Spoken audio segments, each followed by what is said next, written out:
We welcome to the show. I am so excited that you are here. And this conversation is going to be one that I wish that everyone, so please share this with other people because it's that important. Because this is one of the components that stops people more than anything. And they don't even recognize that they're doing it. And I've done it, in different aspects of my life. Uh, More times than I care to remember. And the reason I don't care to remember is because I understand the cost of doing this and well to the best of my ability, right? Because we do the things that we believe serve us. And see, if we don't understand how it serves us, it's going to continue.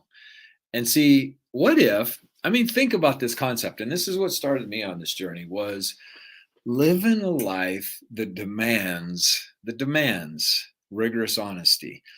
And so I started on this journey because I knew the way that I was living my life was what was responsible for almost ending my sister's life and my own life.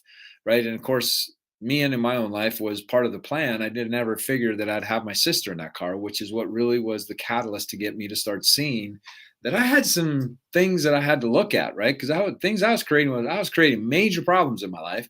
And since then, I've been able to take some of these strategies and methodologies and tools and work with 7, 8, 9 figure entrepreneurs and have them radically change their life, business, relationships, all of that.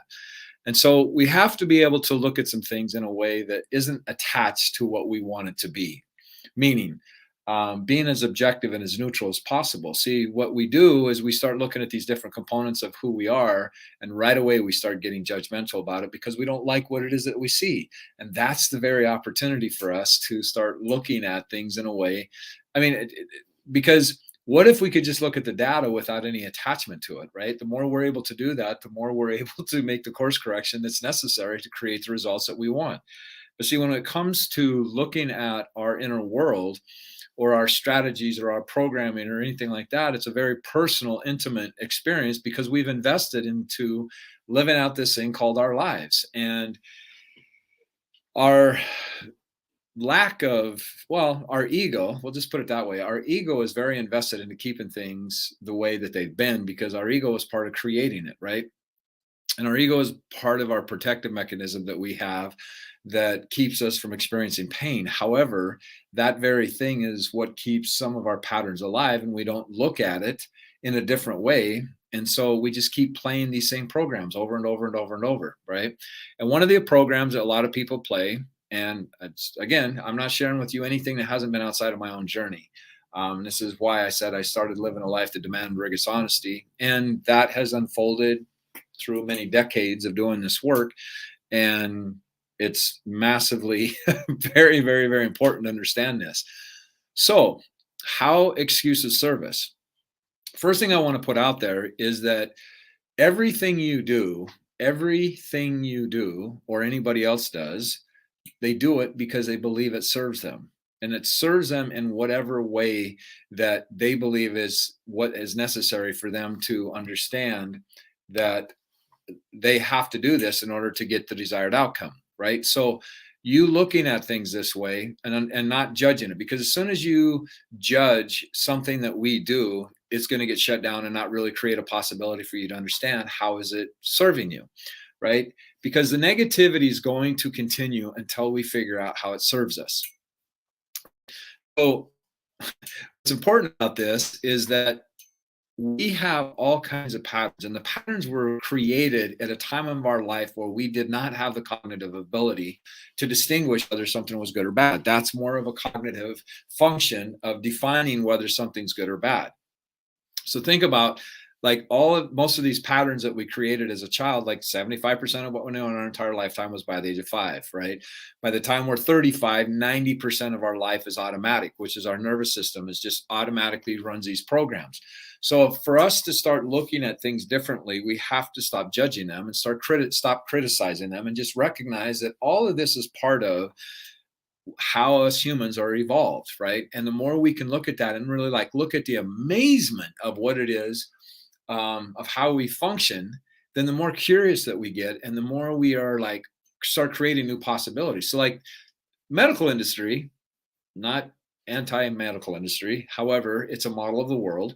The medical industry has put the word disorder on a lot of things, and it's actually not disorders. I actually think it's brilliant on some of the things that the human mind and the human body and the human psychic is actually able to create. Like, just think of multiple personality disorder. Like, they call it a disorder, and I think it's freaking brilliant in how the psyche and the subconscious and unconscious, all of that creates a different personality, to the point of creating a different, like, there's documentation where people are actually able to create birthmarks in different personalities, right? Like, that's amazing, like miraculous, right? Like, what if you could intentionally get in touch with that component of who you are and see there's actually parts of you, and I just said the word, there's actually parts of you that you actually do this. So, like, this is why I work with entrepreneurs, because entrepreneurs are they make massive things happen, and every decision they make is a reflection of what's going on inside of them. So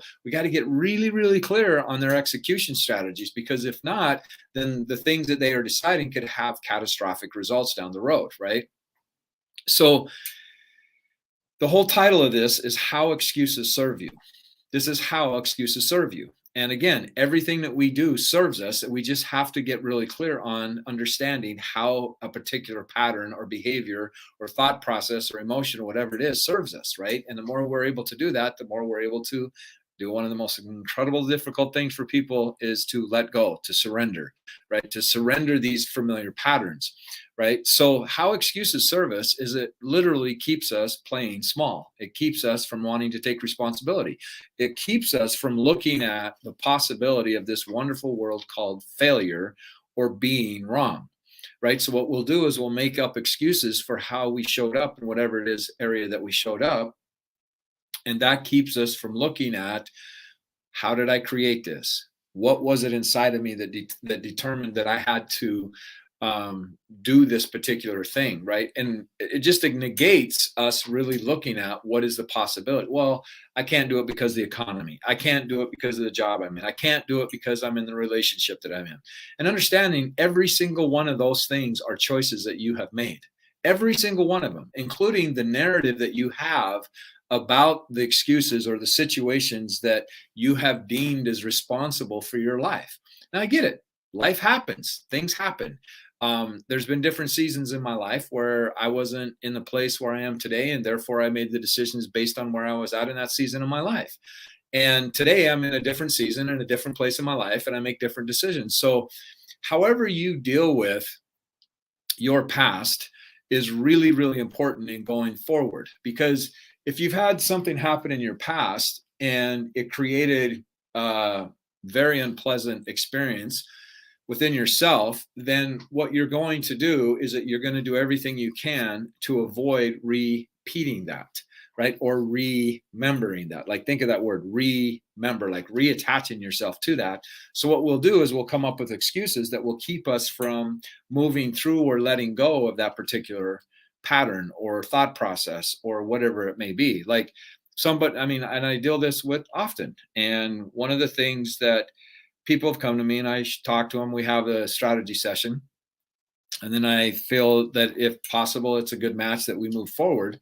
And if they come up with the belief or the excuse, I don't have enough money, I recognize right away that this is a pattern for them, right? Like, how many things in your life do you deny because you just have an excuse that stops you from exploring new possibilities, right? Like, this happened to me, or this happened to me, or I believe this, or I don't have the money, or anything like that.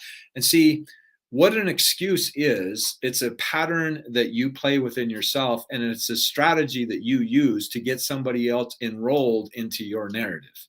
Okay. So what's important about this is every conversation that you are having, no matter what level it is, somebody's enrolling somebody else, right? Now, I love conversations, and I love having really deep, stimulating conversations, right? So it's not a matter of who's winning or who's the best or any of that. That's not what I'm talking about when I'm talking about enrolling. Like, I'm totally cool with having somebody enroll me into their vision or their mission or their dream. Love it. In fact, I will take conversations and literally do what I can to call that person forward so that they can step into a greater version of who they are. And I love getting people enrolled, because and this is actually some of the stuff that I teach with my clients is getting them committed behind where they're standing.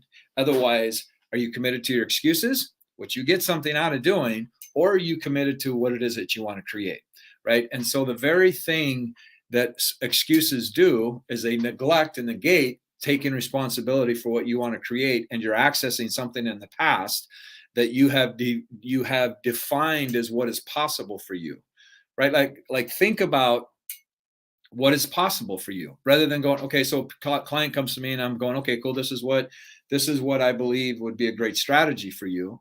And if they come back and say, well, I don't have the money to do that, I say, okay, cool, I understand that. What is possible for you? And it's amazing, just asking that question gets them to open up different possibilities within themselves, because so many people access immediate, and it's also based on some of the subconscious stuff that's going to come up that's going to keep them in the state that they're in, right? So instead of looking at excuses like this happened to me in the past, okay, what does that have to do with the present, right? Like, what does that have to do with the future, right? It's because you keep accessing and remembering, reattaching yourself to something that happened in the past. Now I get it. We're not talking trauma, abuse, victimization. All these things are part of what we keep accessing, as long as we're not willing to transcend the emotion that's attached to it. Now, friends, understand, I still have PTSD in my life. Okay. It's something that I work at every single day by meditating, journaling, being coached, coaching, all that stuff. But it doesn't dominate my life like it used to in the past, right? Like I was on bipolar meds for 10 years. And so there's various things that I've had to really navigate through in order for me to be where I'm at today. So I have absolute compassion that trauma and conditioning and the different things that happen as a child, or wherever at in your life, it doesn't necessarily have to be just within the childhood, but I have a lot of compassion for intense energy being infused into the body, into the nervous system, which is what PTSD is you're just accessing something that was infused into the neural makeup and to the cellular level of the body, right?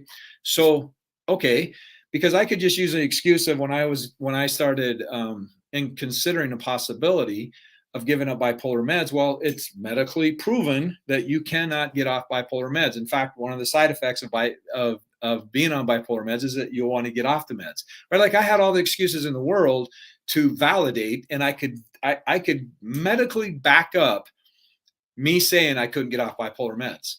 Okay. However, I seen some things that were happening to me. And because I'm very in tune with who I am and I understand, like I said, I've been studying my ego for a long, long time. I started seeing some different things that made me question and go, And because I did that, I opened up an entirely different world into what was possible as far as me getting off of those meds. Okay. Now, I'm not a doctor. Do not recommend getting off the way that I got off. I recommend that you do your own research and also understand that the medical industry is just a model of the world. That's it. But see, it's again what we attach to authority figures, right? And because we want to take responsibility for doing our own research, we look on what's at TV. We're my friends. You are always going to find what you're looking for. You are always going to find it, right? This is your RAS, your reticular activating system, is that whatever you are invested into is going to determine what it is that you perceive, right? So if you are interested in keeping your excuses alive and keep utilizing them, then that's going to be the very thing that you see on whether or not, it's just like Henry Ford, whether you think you can or can't, you're exactly right. And I'm not really interested in people's excuses because their excuses are literally what's freaking killing them. And what I mean killing you, I'm not talking about physically, although it can get to that extent. I'm talking about denying you the opportunity to create and design the life that you were meant to create here. Okay? That's what I'm talking about. So being able to look at what areas of your life do you blame something outside of yourself that is keeping you into the situation that you're in. One of them is like, I'm totally cool. I'm happy where I'm at. Okay, cool. And how much of that is based on pain? How much of that is based on different things that have happened in your life? Right? And only you can literally answer that question. And there's so many people that compromise what is possible for them because of pain that has happened in the past. Right? Like, I'm good. I got it. Okay, cool. That's awesome. But only you are the one that goes to bed at night and looks in the mirror or looks in the mirror and has the conversations with God, whatever that means to you. And really, but see, our ego will not, does not like to admit what is really going on. Right. So we can come up with all the excuses in the world of what it is that keeps us playing at the level that we're playing. Right. The human is designed for adventure, but the human is also designed for safety and comfort, right? Like there are so many things in our life that are contrary to some of the things that advance us, right? You look like progress is the soul of the universe. That is Descartes. So if we align with that, okay, cool. But see, also thinking like safety and comfort is a great thing, absolutely, without a doubt. But if you start looking at inflammation, one of the biggest causes of inflammation that's in the body that impacts us at a hormone level massively is because of lack of movement, right? So we weren't designed to sit. We weren't designed to sit all day, right? So, and this is just stuff that I've been going through recently. As I age and things like that, there's different components of what comes up inside of me that I've got to stretch, I've got to move, I got to strengthen, right? Literally, resistance training is like the well, some people are going to hear this how they hear it, but it's understanding this like it's almost one of the things that can almost reverse aging in the sense of because it reverses cortisol. Cortisol is what breaks down the body, right? So the more resistance training, and this is part of my journey, I want to get back into it. And I mean, I've always done resistance training at a certain level, but not like I want to be doing. And even if I'm saying this, I hear excuses coming up in my own head, like, well, I got this and well, I got that. And although, in my life, I've lived a pretty structured life in what it is that I create. It's also understanding again, where am I at in the seasons, knowing that down the road, I'm going to be creating this, right? So, what are the excuses in your life that's holding you back? Right. And understanding. So, one of the things that our mind likes to do is if we're going to get into, um, say like we want to get into a relationship, right? What it'll do is it will come up all these excuses of why not to go out and do something that's going to get us in touch with one of our biggest fears, right? Which is the fear of abandonment or fear of rejection or fear of not being worthy or not being valued or not being significant. All these core issues, we can come up with all kinds of excuses of not why to step into that. Okay. Just saying, right? We weren't meant to be alone. We are human beings, right? And there are literally there are hormones that are released as a result of being connected, physically connected with somebody. So that right there tells us we are designed to be with people. Right now, again, I'm a big time introvert. I've shared this many times, and I still love having really intimate, stimulating conversations. Like I just had one with a great friend of mine on Friday.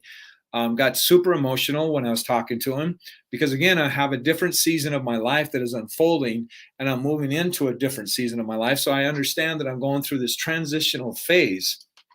And it just brought up a lot of emotion. And so I really, really love those kinds of connections. And there are very few people in my life right now where I can have really stimulating conversations at the level of communication that I can communicate. And that's not about being arrogant or anything like that. It's just understanding when you start letting this stuff go more and more and more, it starts impacting who else is willing to go where I've been willing to go for 3 decades. Right. So I encourage you to look at what excuses have you been hanging on to, and the excuse literally is the anchor. Like there's a point, there's a moment looking at this excuse and then going, what is underneath that? Like I was having a conversation with somebody else today and I asked them what was it that kept them from doing this particular thing that I'd asked the group that I just trained. And I said, well, just, something come up or whatever. And I started digging a little bit more and digging a little bit more, and it revealed a whole bunch, right? Like the excuse covers the resistance. So if you can start looking at what is the resistance underneath this of what I keep using this excuse to protect me from really looking at, oh my goodness, you will be amazed, my friend, on what it will reveal to you, right? So excuses serve us, right? And if you can start asking yourself different questions, then you can start getting underneath how the excuse has served you and kept you from moving forward in the different areas of your life. Like, what is it that you're really afraid of? What is it that you're afraid of losing is a massive, massive question. Because if we're accessing the past of different experiences that we've had, then all we're doing is recreating the past in the future and denying ourselves the opportunity to really experience an amazing life, because our life is the tapestries of the emotions and of the experiences that we've had and created, right? So really, really looking at that. And I got my days like, I'm good.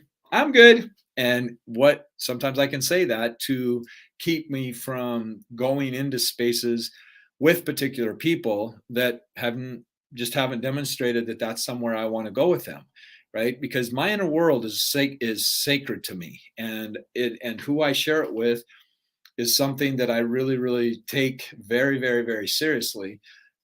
I do have people in my life that I can get very, very, very intimate and very vulnerable with. And I've designed my life that way. And there is nothing in my life that has happened that I've done, said, whatever, that somebody doesn't know about, so that I don't give power to darkness to come in and hold me hostage for various things that I hold within myself that keep my excuses alive, right? Everything is possible. You wouldn't think about things that were impossible. The only reason you do think of them is because it's possible. And if whatever it is that you're dreaming about or imagining or want to experience or longing or something like that, this is a part of you that's being activated that wants to come to fruition. So look at the excuses that keep you from experiencing that, and then finding out what is the fear underneath that, right? Our ego does not like to be wrong. Okay, so what areas of your life do you not like to admit or like not to be wrong? It doesn't want to admit failure. Failure is nothing more than illusion. I get it, because failure has no meaning but the meaning you give it. Okay, and we've all heard the thing about Thomas Edison about, well, he didn't fail 10,000 times, he found 10,000 times it didn't work. And you look at the massive rivalry he had with Tesla. So again, it's looking at things in context, right? What are you afraid of being wrong in? What is it that you're afraid of failing? What are you afraid of losing? In the context of time, money, relationship, and health, right? What have I already lost? Like, these are some really great questions to start understanding what is going on at a deeper level. What areas of my life do I resist? What areas of my life do I judge? What do I come up with excuses that keeps me from stepping into what is it really possible for me? What is it that what excuses do I use to keep me from exploring what is possible? Like, there's all kinds of people out there in marriages that are just relationships. Let me just use that word, relationships, which also mean in jobs, friendships, things like that, because they're not willing to look at their own resourcefulness to create the life that they really want to create. Because the comfortable, the familiarity has gotten more important than understanding what can be created, right? So look at those questions, my friends, and really dig deeper in finding out what is the resistance, right? And you can look at this by how you judge other people, right? Because judgment is nothing more than something we use to protect ourselves, right? So how you judge other people is really how you're judging yourself, right? So if you can look at these opportunities as teaching moments and notice moments, then you can go, oh my gosh, yeah, it's right there, right? Instead of going, I wish I didn't do that. Well, okay, what is it about this situation or this person that you are judging? What's underneath that? And just dig deeper and deeper, and you will be amazed at the different things that will happen, right? So find out more about this. Be sure to join me over in the potentialzonegroup.com. Amazing things are happening over there. I'm putting a lot of more of my content in that. And I don't know how much longer I'll actually be doing these shows like this at this level. And also be sure to sign up for the Mastering Potential workshop that I'm going to be doing. You can do that at masteringpotential.com. And I so appreciate you being here. Thank you so much for sharing your time with you, because it's your time. And I really, really appreciate you sharing your time with me. And I hope that you have an incredible, incredible day. And as always, my friend, live like your life depends on it, because it does. And you deserve the best. And I appreciate your time. Much love, my friend. And we'll see you next time.